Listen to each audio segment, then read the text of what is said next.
आज हम वचन में जाएं, जो परमेश्वर ने मेरे दिल में डाला है, जो वचन उसे हम उस पर हम बात करें। उससे पहले क्यों ना अपने सिरों को झुकाएं और प्रार्थना करें।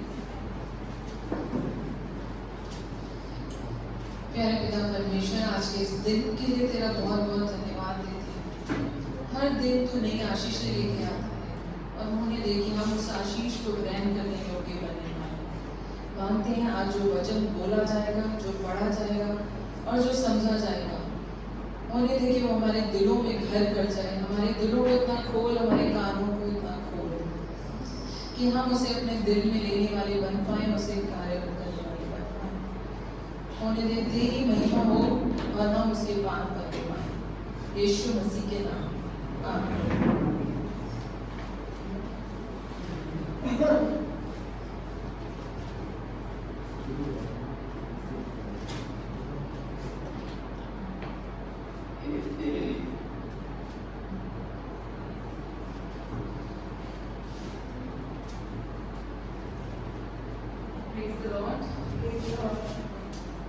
छोटी सी पीडीएफ तैयार करी है जो मैं साथ में आपके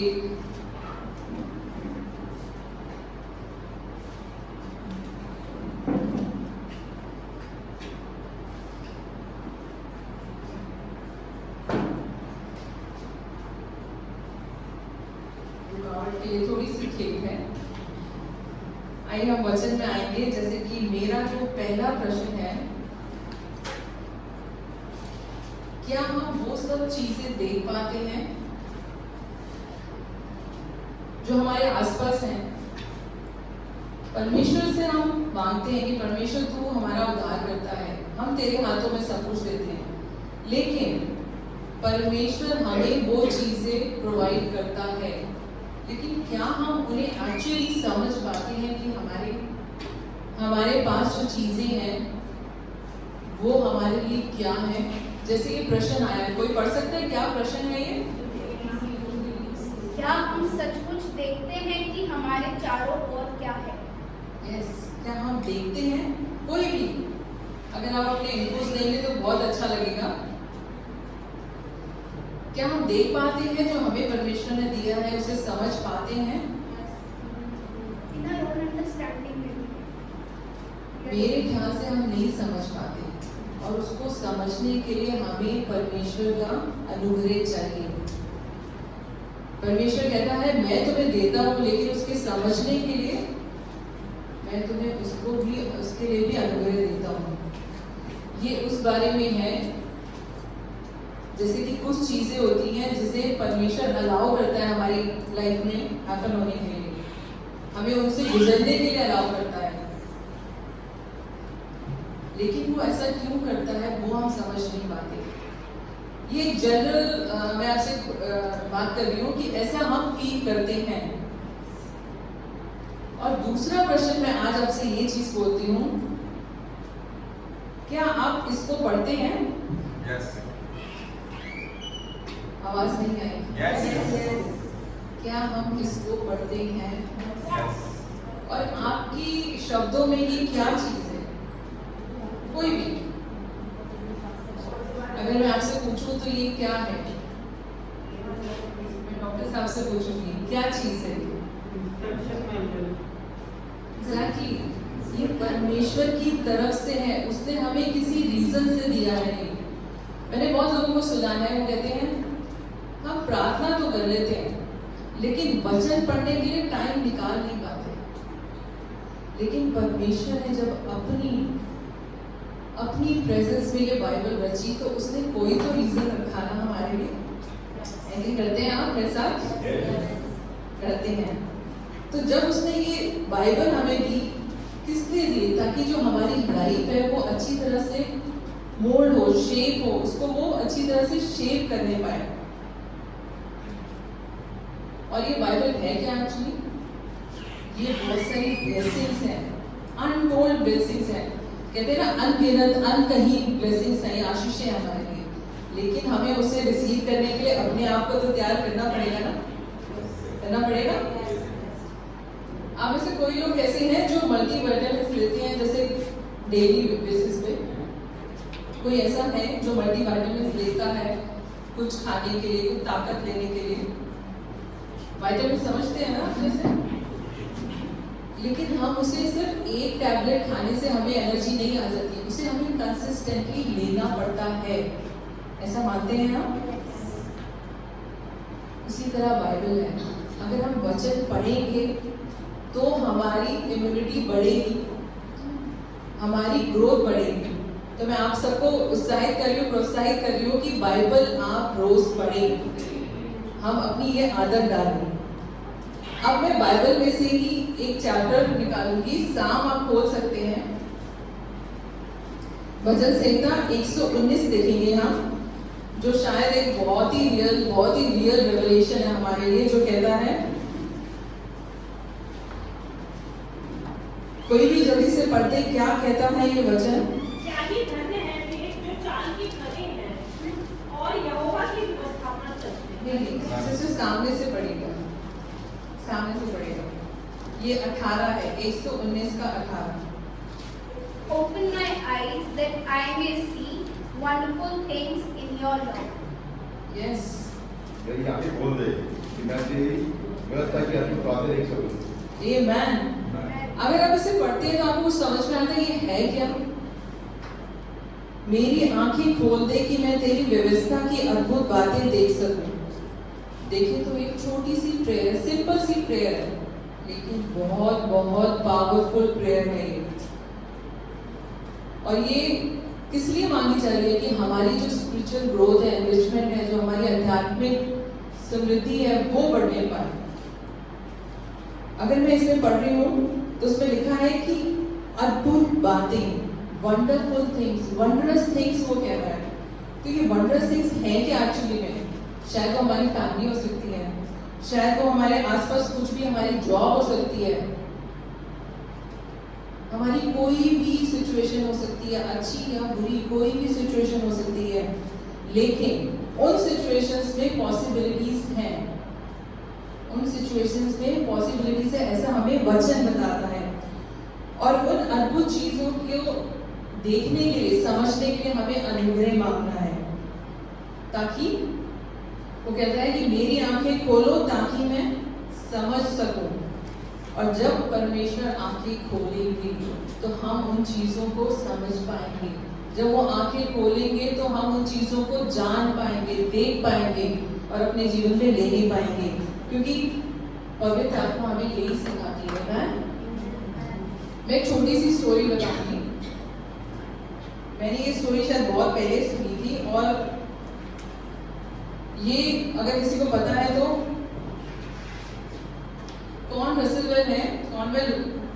रसल कॉर्नवेल है, और इन्होंने एक काफी अच्छे, ये लॉ ग्रेजुएट थे, काफी अच्छे वेल्दी बिजनेसमैन भी थे, और इन्होंने अपना नाम खूब कमाया था। तो ये जब कोई टूर कर रहे थे मिडिल ईस्ट में, तो इन्होंने एक स्टोरी सुनी अपने गाइड से, जैसे कैंप फायर होता है ना, तो उसमें उन्होंने एक स्टोरी सुनी, और उसमें उन्होंने सुना, जब वो बताना शुरू करा, और इस स्टोरीज में आपको बताऊं तो उन्हें इतना ज्यादा फायदा हुआ कि उन्होंने एक उसके लिए बुक लिख दी छोटी सी। और जब वो बुक 1800 सेंचुरी में, 1800 दशक में, उस बुक ने इतना ज्यादा फेमस हो गई कि उसने 7 मिलियन कॉपीज, 1 मिलियन में कितने होते हैं आप जानते होंगे, 7 मिलियन कॉपीज वो बिकी उस दशक में।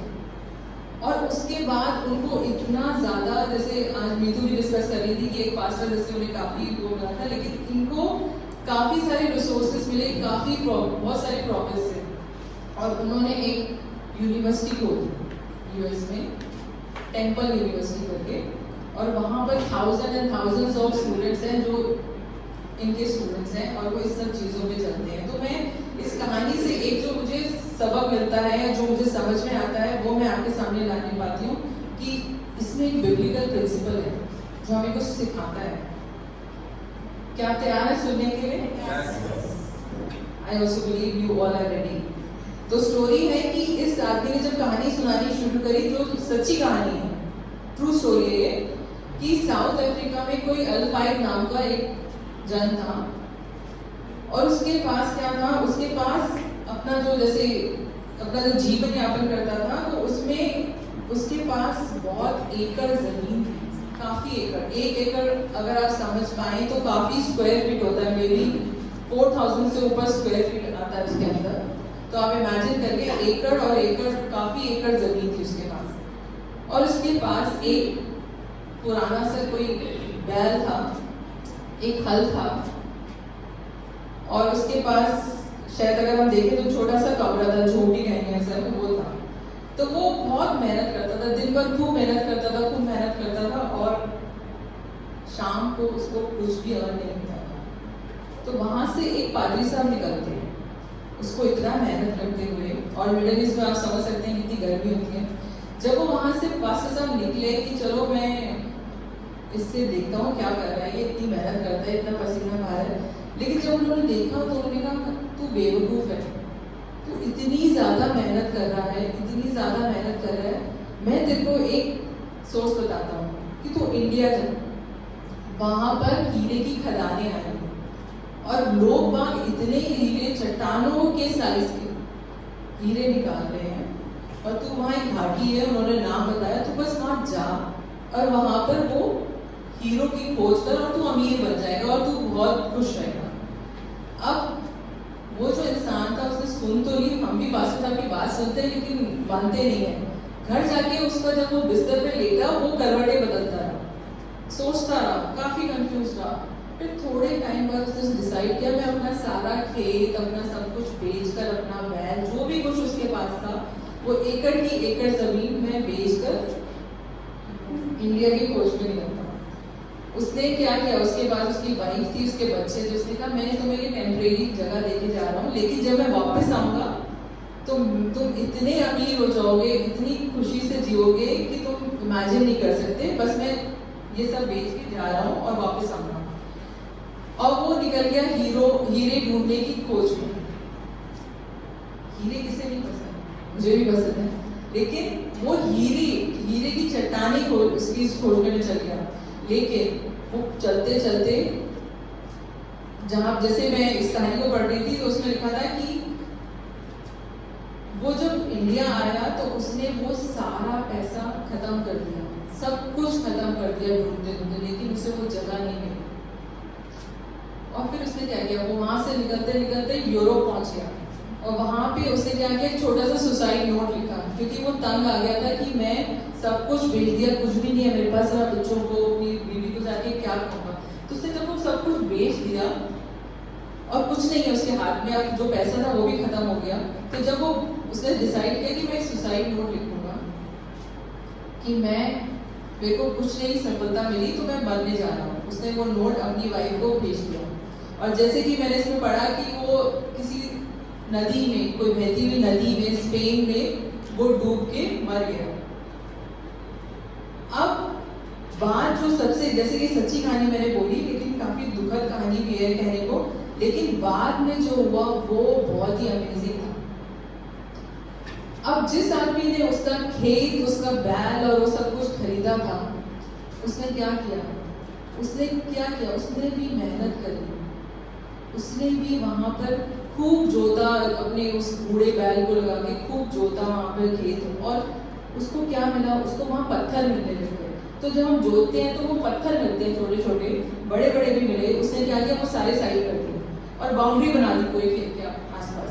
जैसे उसने बाउंड्री बनाई तो उसको वहां से कुछ ऐसे काले पत्थर भी निकलने लगे, लेकिन जैसे काले पत्थर निकले तो उसने अपने झोपड़ी में जाकर उसको सजा दिया कि डेकोरेशन पीस है, उसे जाके वहां रख दिया। तो फिर से वो पादरी साहब एक वहां से निकले, उन्होंने कहा कि चलो मैं इसको चर्च में इनवाइट करता हूँ कि इतनी मेहनत करी है, इसने थोड़ा खेत भी जोड़ दिया। जैसे ही पादरी साहब ने देखा उसकी झोपड़ी में आकर कि अरे इसने तो ये जो काला सा पत्थर है वो क्या है, तो वो एकदम से चौंक गए कि ये पत्थर है क्या, तुम्हें कहाँ से मिला। उसने कहा ये पत्थर तो मेरे पूरे खेत में बहुत सारे हैं और मैंने काफी कुछ निकाला था से।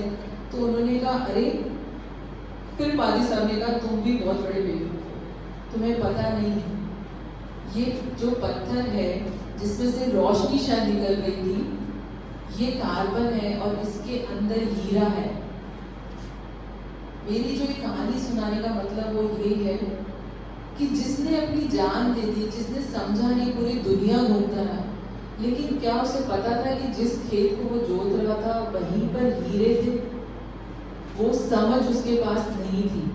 तो जैसे ये कहानी जो सच्ची है, लेकिन यहाँ पर एक जो वहां पर जो उन्होंने कहते हैं कि बहुत ही फेमस गोलकोंडा डायमंड माइंस थी, जिसका वहां पे शुरू हुई ये माइंस की कहानी। लेकिन बात कहाँ आती है कि जो इंसान मर गया, जिसने सोचा नहीं, वो कहाँ जी रहा था? वो एकर्स ऑफ डायमंड में जी रहा था। तो हम क्या करते हैं? हमारी लाइफ में भी यही सच्चाई है। हमारे जीवन में क्या सच है? हम कई बार सोचते हैं कि अरे उनकी लाइफ ज्यादा अच्छी है, उनका घर ज्यादा अच्छा है, वो जहाँ रहते हैं वो ज्यादा अच्छा है, या वो कहते हैं कि उनके घर जो मेरे से थोड़ा छोटा है लेकिन फिर भी उनके घर में सब कुछ है, वो ज्यादा अच्छा है। हम दूसरों की चीजें देखकर खुश हो जाते हैं और हम वो ही मांगते हैं। लेकिन मैं जो आपको प्रोत्साहित कर रही हूँ कि हम इंस्टाग्राम देखते हैं, हम फेसबुक देखते हैं, हम वो परफेक्ट लिविंग फैमिलीज देखते हैं कि अरे ये कितने परफेक्टली जी रहे हैं, कहाँ घूम रहे हैं, कहाँ रह रहे हैं। नहीं, परमेश्वर भी हमें वो परफेक्टनेस देता है, लेकिन उसको समझने के लिए हमें उससे अनुग्रह मांगने की जरूरत है। तो आज का जो वचन मैं आपसे कह रही हूँ कि मेरी आंखें खोलो, तो मैं परमेश्वर से ये आपको बताना चाहती हूँ, परमेश्वर हमें ये कहता है कि तुम अगर मांगोगे तो मैं तुम्हें आंखें खोलने के लिए दूंगा। क्योंकि हमें क्या लगता है, हम ये देखते हैं कि the grass is always greener on the other side. ये हम हमेशा सोचते हैं कि दूसरे की घास तो बहुत ही हरी है, हमारी सूख गई है। लेकिन हम तब फेल हो जाते हैं कि जहां हम हैं, हम सबसे अच्छे दिनों में जी रहे हैं। मैं आपको एनकरेज कर रही हूँ कि हम सबसे अच्छे दिनों में जी रहे हैं, क्योंकि हमने यीशु मसीह को उद्धारकर्ता ग्रहण किया है और उसके राज में कोई कमी नहीं है। इस बात के लिए हम सबको एग्री करना चाहिए। हम काफी ब्लेस्ड हैं, ये हमें, और उसका जो अनुग्रह है वो हमें बताता है कि हमें ये चर्च भी एक फैमिली की तरह मिला है। हम सोचते हैं इस चर्च में नहीं जाएंगे, अगले चर्च में चलेंगे, यहाँ पे कुछ ब्लेसिंग्स नहीं है, लेकिन परमेश्वर ने तो यहीं पे वो डायमंड्स रखे हैं। लेकिन हमें हर बार चर्च आने की जरूरत है उसके लिए। आमेन, आमेन। हम कई बार देख नहीं पाते कि हमें क्या कहना पड़ता है कि परमेश्वर उन अद्भुत चीजों के लिए मेरी आंखें खोल दे। तो आप एग्री होते हैं कि वो हमारी आंखें खोले उस वंडरफुल थिंग के लिए कि हम देखने पाए। मैं एक और कहानी सुनाऊंगी, क्योंकि जब मैं कहानी सुनाती हूँ तो मैं अपने वचन को रिलेट करने पाती हूँ। तो मैंने भी, ये भी एक अच्छी सच्ची कहानी है कि एक किसान था, उसका डेयरी फार्म था और उसके पास बहुत सारे कैटल थे, बहुत सारे मवेशी थे। अब उन मवेशियों को पानी तो पिलाना पड़ता है, तो वहां पे एक छोटी सी स्ट्रीम बहती थी, जैसे कहते हैं ना जलधारा बहती थी। तो वो जब बहती थी वहां से, तो वो सारे उसमें से पानी पीते थे मवेशी। अब जब वो पानी पीते थे तो उनसे पानी को पिया नहीं जाता, उसमें से काफी टेरिबल स्मेल आती थी, बदबूदार कुछ स्मेल सी आने लगी। अब वो परेशान हो गया किसान कि मेरे सारे पशु तो मर जाएंगे ऐसे। तो उसने क्या किया, छोटी छोटी जगह पे थोड़े थोड़े से कुएं खोदने लग गया, लेकिन फिर भी पर्पस सॉल्व नहीं हुआ। तो उसने क्या किया, उसने बहुत मेहनत करी और उसमें इतनी ज्यादा गंद आती थी कि वो थक्कर चूर हो गया। और उसने क्या किया, ये 1900 सेंचुरी की बात है, रियल स्टोरी है ये। उसने उस खेत को, उस जगह को $833 में बेच दिया। डॉलर्स अगर आप माने तो आज की डेट में 84 रुपीज का शायद, तो उस जमाने में भी वो काफी ज्यादा था। तो जब उसने उसे $833 में बेचा, तो जिस आदमी ने उसे खरीदा था उसने कहा कि मैंने भी ये बदबूदार स्मेल, मतलब जो स्मेल थी वो देखी तो है, लेकिन मैं इसे ढूंढूंगा ये स्मेल क्यों आ रही है। उसने उस चीज को छोड़ा नहीं और उसने उसका सॉल्यूशन निकालने के लिए काफी सारे स्पेशलिस्ट, विशेषज्ञ जो होते हैं उनको बुलाया। और वहां पर क्या पता लगा कि ये जो बहुत ही भयानक गंध आ रही है, इसका कारण तेल था, कोयला था, कोयला और तेल था। कि वो उसमें से ऑयल निकल रहा था, और जो उसने $833 में बेची, वो जाके $100 मिलियन में वो जगह उसकी वर्थ थी। क्या आप इमेजिन कर सकते हैं कि उसने उस पानी की वजह से उस जगह को छोड़ दिया, लेकिन जो उसने खरीदा उसने सोचा कि मैं इसको ऐसे नहीं छोड़ूंगा, मैं इन पशुओं को दोष नहीं दे रहा, पानी तो ये भी मैं भी नहीं पीऊंगा ये पानी। लेकिन उसने जब वो स्पेशलिस्ट को चेक कराया तो उसमें, और वो जो जगह निकली वो थी टाइटस विले, जो आज भी वो शहर खड़ा है और वो ऑयल के ऊपर ही डिपेंड है। तो आप देखिए कि कितनी ये जो कहानी हम सुन रहे हैं, जो शायद हकीकत है, लेकिन इसमें जो कहने का मतलब है कि क्या हम उस तरह बेहतर जीना शुरू करते हैं कि हम रोते रहते हैं, हम रोते रहते हैं, हमें ये नहीं मिल रहा, हमें वो नहीं मिल रहा, हमारा ये अच्छा नहीं हो रहा। लेकिन परमेश्वर हमें देता है, एग्री करते हैं? देता है, और हमें समझने की जरूरत है, और हमें इसलिए ब्लेस होना चाहिए कि हम ठीक हैं, हमारी नाक में कोई ट्यूब नहीं है, हम हॉस्पिटल में नहीं है, हम आईसीयू में नहीं है, हम अच्छे भले हैं। तो इस चीज का हम शुक्रिया अदा करें। क्यों ना हम इस चीज के लिए एक बार जोर से ताली बजा के शुक्रिया अदा करें। हम धन्यवाद देते हैं प्रभु का कि वो हमें ठीक रखता है, लेकिन हमारे लिए उसका आभारी होने के लिए बहुत कुछ है। जिस तरह आज नीतू ने शेयर करा कि जो हमें देता है उसका हमें 10% देना ही है, क्योंकि वो हमारा पार्ट नहीं है। और जब हम देते हैं तो वो उससे अधिक हमें देता है, जो हम इमेजिन भी नहीं कर पाते। मैं एक छोटी सी गवाही दूंगी। जैसे मेरा जो हस्बैंड है अक्षय, बहुत अच्छी कंपनी में काम करता था, बहुत ही अच्छी कंपनी, और वो काफी खुश था, और हमें सबको टिकट्स मिलती थी कि हम खूब घूमते थे, खूब जाते थे। और हम जो हमारे बच्चे वो कहते थे, पापा भी जॉब मत छोड़ना, घूमने को मिलता है। शायद फर्स्ट क्लास भी मिल जाती थी, हमें बिजनेस क्लास भी मिल जाती थी, क्योंकि वो लेवल उसकी पोस्ट ऐसी थी। लेकिन कहते हैं ना, हम रोते हैं, तो मैं आपको इसी से उत्साहित कर रही हूँ कि अक्षय के काफी अप्रेजल्स होते थे। हर बार सारे उसके शायद आरएमएस से जो रीजनल मैनेजर्स होते थे, वो भी ये कहते थे कि तू सबसे बेस्ट है, लेकिन वो उसको प्रमोशन नहीं दे रहे थे।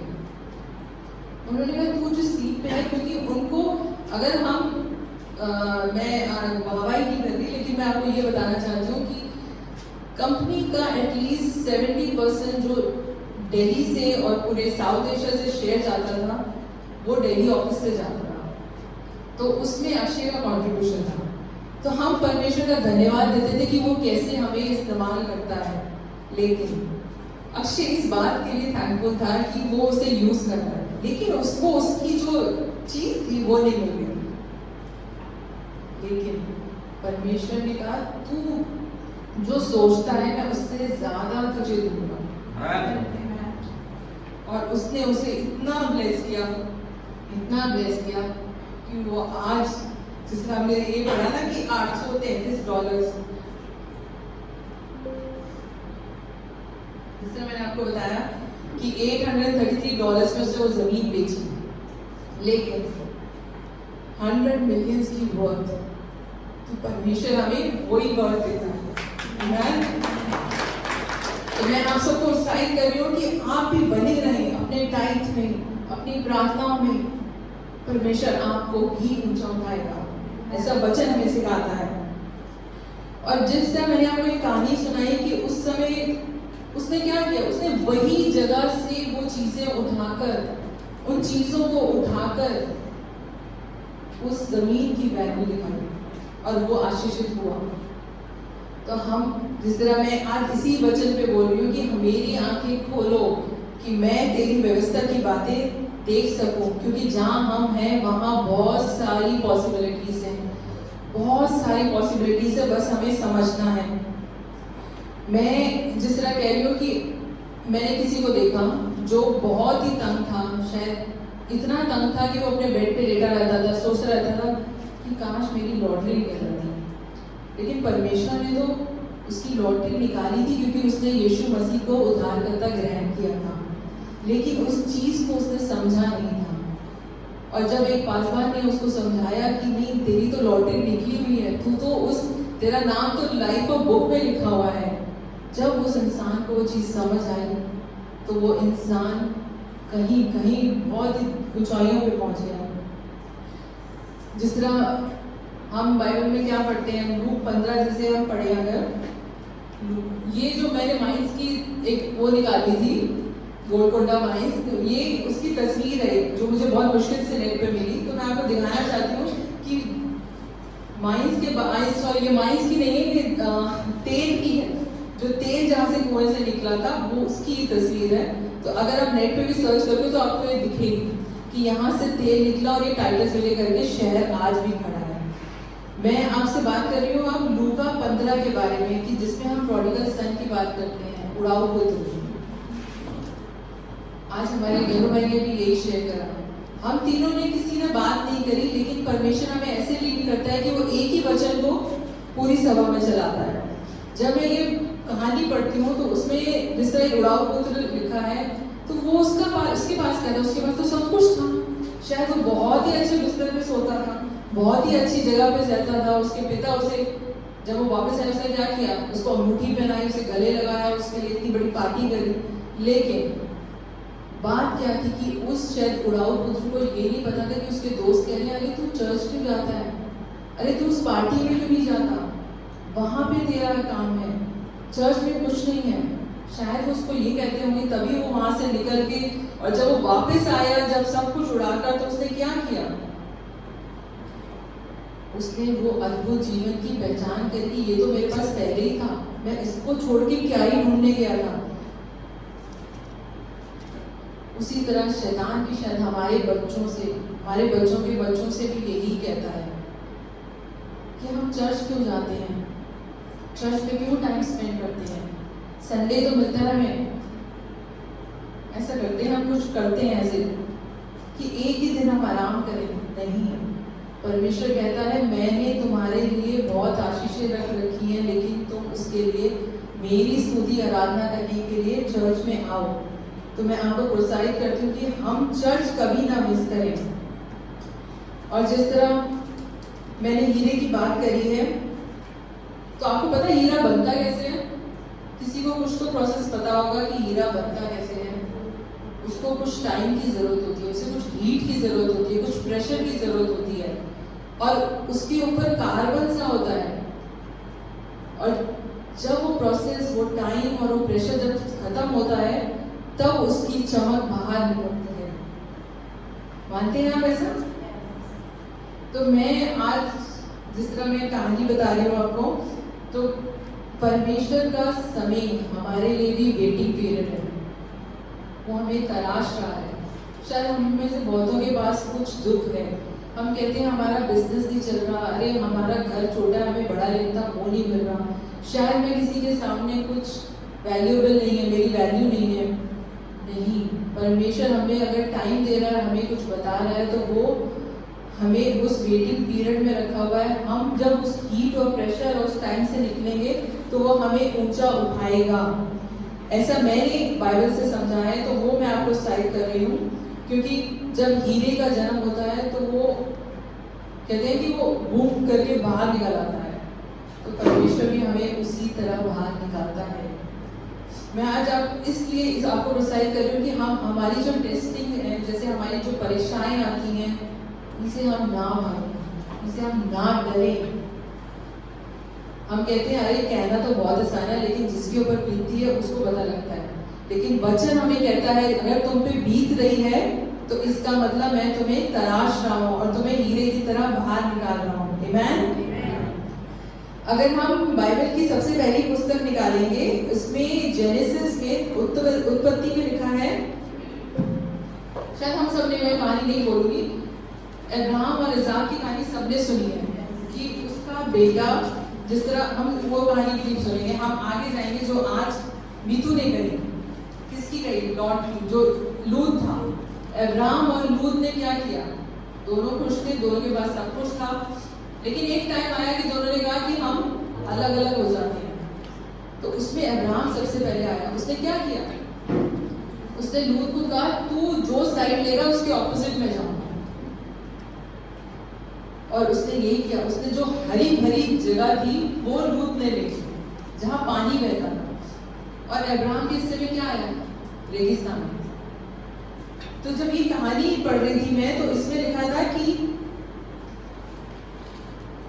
13 में, अगर मैं 13 चैप्टर निकालेंगे, उसमें लिखा है कि सदोम और अमोरा वो दो शहर थे जब तक शायद परमेश्वर ने उसे तबाह नहीं करा था। तो इसलिए मैं ये जो पढ़ रही हूँ उसमें लिखा है कि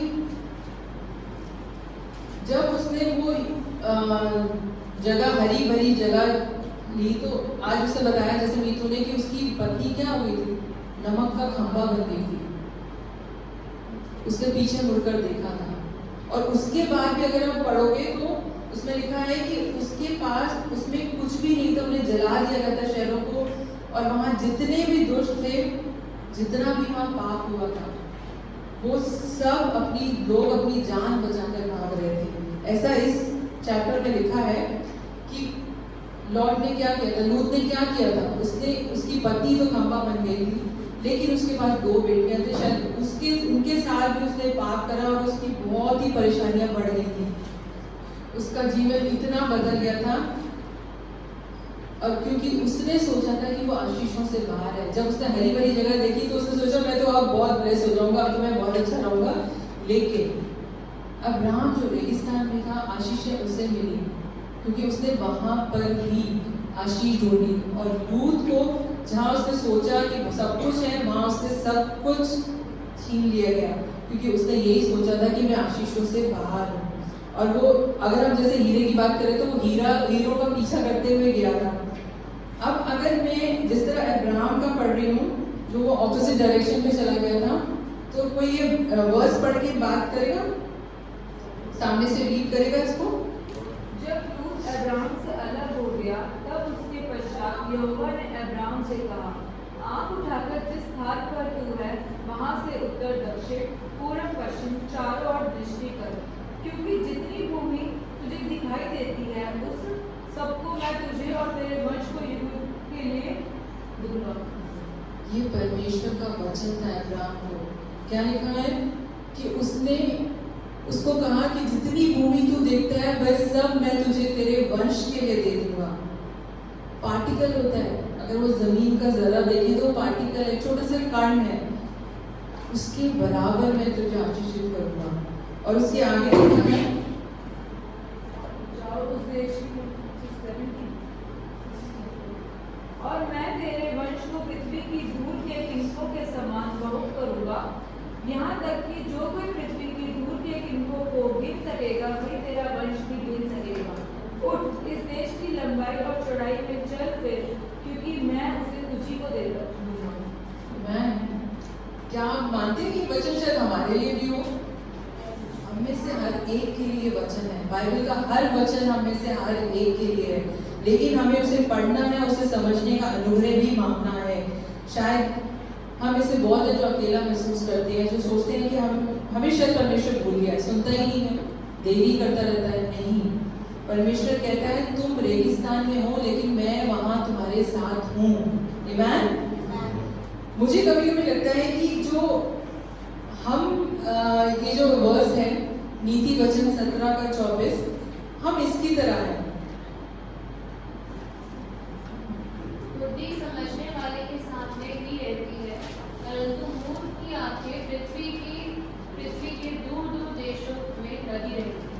दूर दूर देशों में लगी रहती है, दूर दूर जगहों को हम देखते रहते हैं।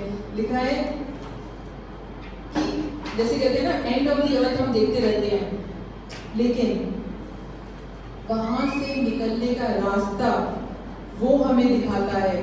वो कहता है, जैसे हम कहते हैं काश में ऐसा होता, काश में वहां होता, काश में ये कर पाता, काश में वो कर पाता, काश मेरे पास 1 एकड़ के हीरे होते। नहीं, परमेश्वर हमें उनसे बाहर निकालता है। और जब हमारे पास एक फैमिली है, हम सबके पास फैमिली है, लेकिन हम सोचते हैं नहीं अच्छी फैमिली नहीं है, लेकिन क्या हम उनके लिए प्रार्थना कर सकते हैं? अगर हम प्रार्थना करते हैं तो वो फैमिली भी, वो परिवार भी परमेश्वर के पास है। ये जो चर्च में आज हम खड़े हैं, ये भी तो हमारा एक परिवार है। जिस तरह हम मिलते हैं हर संडे, तो परमेश्वर हमारे लिए, हमारे परिवार के लिए एक योजना बनाता है, और उसकी योजना हम नहीं समझ सकते, क्योंकि वो अपने टाइम के अकॉर्डिंग हमें हर चीज से आशीषित करता है, और हमें वो हीरो से भरता है, हमें पहचानने की शक्ति देता है। अब मैं एक और कहानी आपके साथ शेयर करूंगी। ये बहुत फेमस ऑथर थे, बुकर टी वॉशिंगटन। इन्होंने कुछ सेलर्स के बारे में, कुछ नाविकों के बारे में एक कहानी बताई थी कि वो जहाज में समुद्र में जा रहे थे। तो जब वो जा रहे थे, तो ये भी 1800 सेंचुरी की कहानी है, तो उनके पास ऐसा कोई कम्युनिकेशन नहीं था, कुछ मॉडर्न कम्युनिकेशन नहीं था कि कैसे मैसेजेस पास करने हैं, क्या करने हैं, क्योंकि वो 1800 की बात है। तो जैसे वो समुद्र के बीच में पहुंचे, तो उनके पास पानी खत्म हो गया पीने का। अब जब पानी खत्म हो गया, तो उन्होंने देखा कि दूर से दूसरा जहाज जा रहा है। तो उन्होंने कहा क्यों ना हम इनसे हेल्प मांगे, शायद कुछ फ्लैग वगैरह या कुछ कोडेड मैसेज ऐसा कुछ भेजने के लिए उन्होंने एक मैसेज भेजा कि हमें पीने का पानी चाहिए। जब उन्होंने ये मैसेज भेजा, तो वहां से दूसरे जहाज से मैसेज आया, वो भी कोडेड लैंग्वेज में, कि अपनी जो बकेट है, जो अपनी बाल्टी है, वो नीचे करो जहाज से। अब जो इस जहाज का कैप्टन था, वो सोचने लगा ये क्या बात है, हम तो समुद्र में, समुद्र में तो सबको पता है खारा होता है।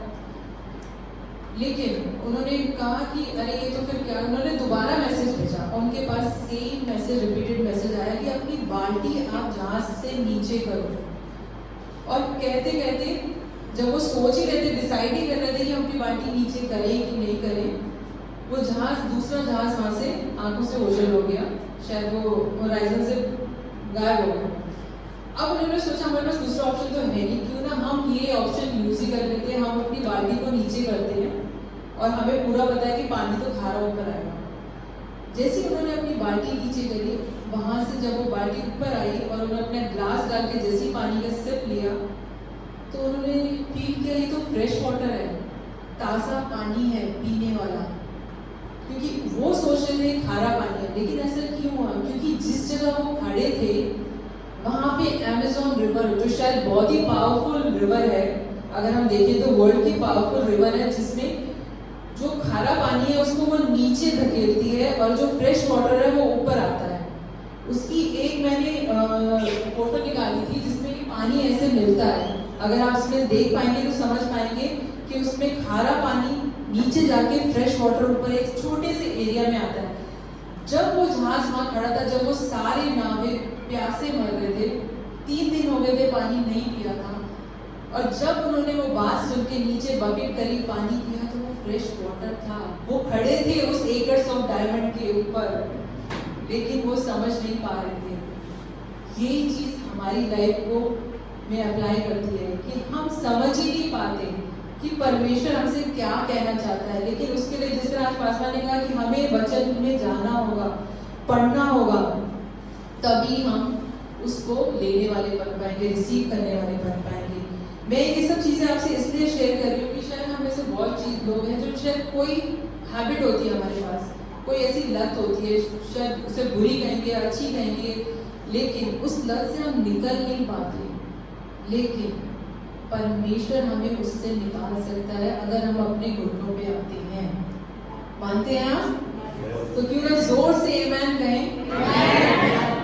परमेश्वर हमें उससे निकालने के लिए सक्षम है, क्योंकि हमारे पास यीशु मसीह नाम की नदी है और वो हमें उससे निकाल सकता है। हमें क्या करना है? हमें बस अपनी बाल्टी नीचे करनी है और उसे ऊपर खींचना है और उसका टेस्ट करना है, उस पानी को पीना है। मैं आपको एक और चीज़ बताना चाहती हूँ, अगर आप सुनेंगे तो। ज़्यादा टाइम नहीं लूँगी, सिर्फ 2 मिनट और। लास्ट बात मैं आपसे कहना चाहती हूँ कि दुनिया का सबसे बड़ा खजाना क्या है? कोई गेस कर सकता है? दुनिया का सबसे बड़ा खजाना क्या है? दुनिया का सबसे बड़ा खजाना है यीशु मसीह, जो सूली पर था। लेकिन हम में से बहुत लोग हैं जो देखते हैं इस फिगर को और हम सोचते हैं कि यीशु मसीह तो सिर्फ वो है जिसकी पूरी पीठ झिल्मी करी हुई है, जिसको बस लहू बह रहा है। लेकिन नहीं, सिर्फ कांटे हैं, सिर्फ कीले हैं, लेकिन सत्य और इसके आगे भी है। उस समय अगर हम ये मैंने फोटो जैसे निकाली है, ये इसमें तो आपको नहीं दिख पाएगी, जैसे हम मूवीज देखते हैं उसमें हम देखते हैं जीसस का कितना, जैसे वो ब्लीड कर रहा था, कितनी उसका खून बह रहा था, लेकिन जब कोई भी उस पिक्चर को देखता है तो वो क्या फील करता है कि अरे ये तो अधमरा है, ये तो बिल्कुल मर गया है, इसमें तो शायद कोयला जम गया, कार्बन की तरह है। लेकिन नहीं, तीसरे दिन जब वो जी उठा तो वो क्या था? क्या था वो हीरे की तरह निकल के बाहर आया था, क्योंकि परमेश्वर का हाथ उस पर था। क्या ये सच नहीं है? ये बहुत बड़ा सच है, बहुत बड़ा ट्रुथ है। जब हम चीजों को देखते हैं कि कार्बन है, कोयला है, लेकिन नहीं, अगर हम उससे अनुग्रह मांगेंगे तो उस कोयले में से भी हमें वो हीरा निकाल कर देता है। आमेन। कोई जल्दी से लूका की पुस्तक हो सकता है 23rd चैप्टर। अगर आप सबने पढ़ा है, जैसे जब अगर अच्छा ये आप फोटो देखिए, इसमें देखिए आप, ये 3 क्रॉस क्यों है यहाँ पर?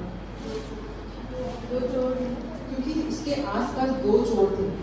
जो मैंने आपको भी कहा है 23rd चैप्टर 39 से अगर आप पढ़ेंगे तो उसमें लिखा है कि पहले चोर ने क्या सोचा, दूसरे चोर ने क्या सोचा और क्या जज किया यीशु मसीह को देखकर। उसने क्या कहा था? एक ने तो, आप इस बाइबल से अगर पढ़ेंगे तो आप जल्दी से एक बार पढ़ लें। जो कुकर्मी वहां लटकाए गए थे उनमें से एक ने इसकी निंदा करके कहा, क्या तू मसीह नहीं तो फिर अपने आप को और हमें बचा। इस पर दूसरे ने उसे डांट कर कहा, क्या तू परमेश्वर से भी नहीं डरता? तू भी तो वही दंड पा रहा है और हम तो न्यायानुसार दंड पा रहे हैं, क्योंकि हम अपने कामों का ठीक फल पा रहे हैं, पर इसने कोई अनुचित काम नहीं किया।